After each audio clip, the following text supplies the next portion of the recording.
Shalom. Welcome to Middle East Unfiltered podcast. We're joined again by Luana Goris. Luana has a master's degree in the study of religions and wrote her thesis on the history of anti-Semitism. Luana regularly lectures and writes on the topic. She's currently the vice president of WITSO, which is the Women International Zionist Organization in Queensland, Australia. Today we're going to discuss modern Zionism. Hi, Luana. Shalom, good to talk with you again. You too. Luana, we discussed biblical Zionism, and today we're talking modern Zionism. So when we say modern Zionism, what exactly do we mean? Okay, so we mean that after the Jewish people had been in exile for nearly 2,000 years, in the 1800s, some young Jewish people in mainly Russia and Eastern Europe decided it was time to go back. It was time to return to Zion, to Zion, and that's how the first Aliyah, the movement to go up. Aliyah means to go up to Jerusalem, to Israel, and that's how it began, with a strong yearning to return to Zion in the late 1800s. I like the definition, the term aliyah. Usually, like you say, migration, but here it's aliyah. You go up yes, to the country, to the land of Israel. Yes. So can you tell us about the people there? Because there were people, Jewish people were here before 1948. Yes, there were. So if we look at the figures, in 1914, there was around 85,000 Jews in Israel. In 1922, there was nearly 84,000. In 1931, 175,000 Jews in Israel. And in 1947, around 650,000 Jews were living in Israel, representing about 32% of the total population of nearly 2 million people. So the Zionists, sorry, go on. No, go on, please. Well, just to point out that the Zionist movement wasn't just a lot of young people, it also involved some key figures in the Jewish world, and Rabbi Yehuda Bibas, Rabbi Yehuda Alkalai, Rabbi Tzvi Kalisher. And many people say that the Zionist movement, the modern movement, was not a religious thing, it was a political thing. Yet three key figures were Orthodox, well-known rabbis who got the ball rolling. And then, of course, we had people like Amschel Rothschild, Moses Montefiore, and then later Theodor Herzl, who really gave the movement momentum in 1895. And then in 1896, he held a meeting with Edmund Rothschild. In 1897, we see the official Zionist organization had the conference in Basel in Switzerland, and 50 years later, the modern Jewish state was established. So it took all those people.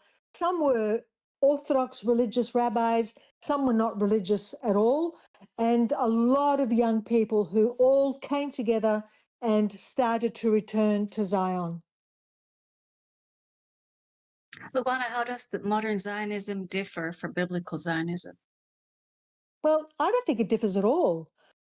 The only difference is that we've got a 3,000-year gap, but it doesn't differ. People talk about modern Zionism being political, but if you look at the kingdom of King David back 3,000 years ago, the kingdom of David was political.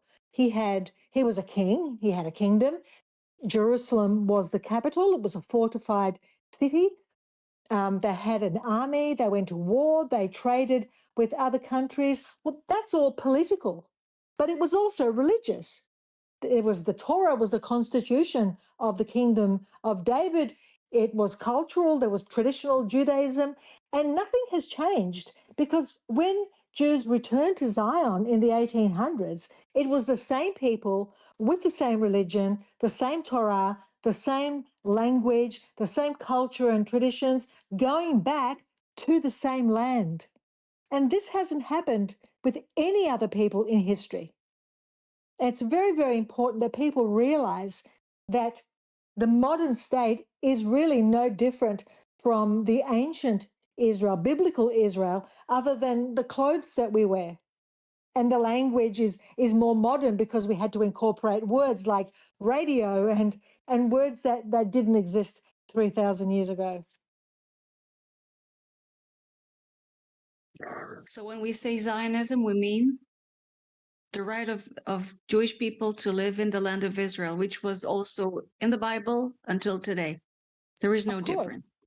No difference at all. The meaning of Zionism is that every Jewish person has the right of return to the Jewish nation.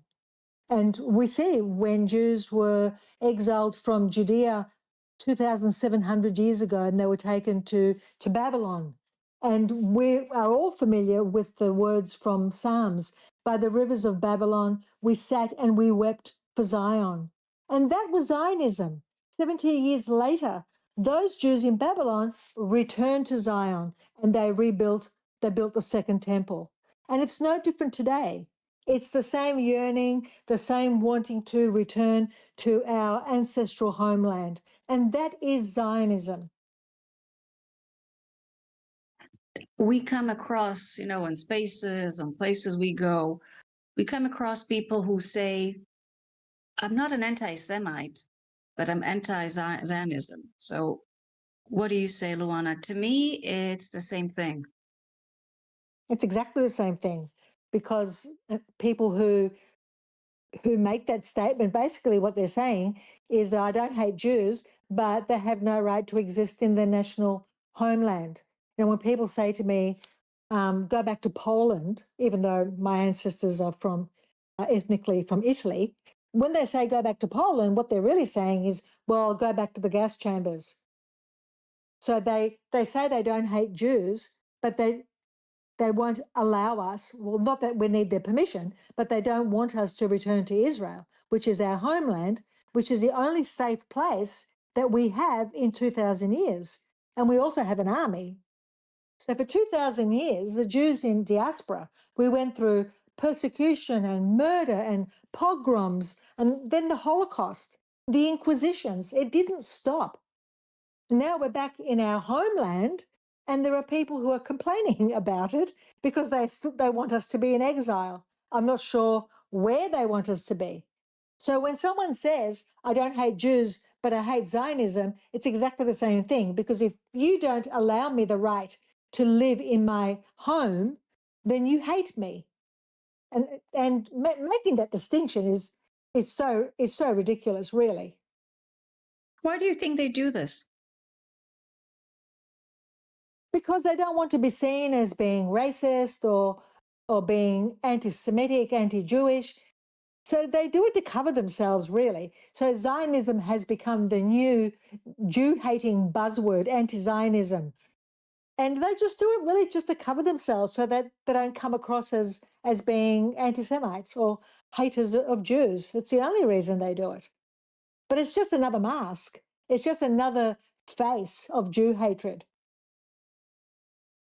Yes, it is. And we know it.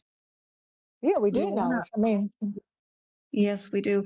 Luana, thank you for this. But next time we're going to continue and we're going to talk about Israeli Zionism before 1948 until today.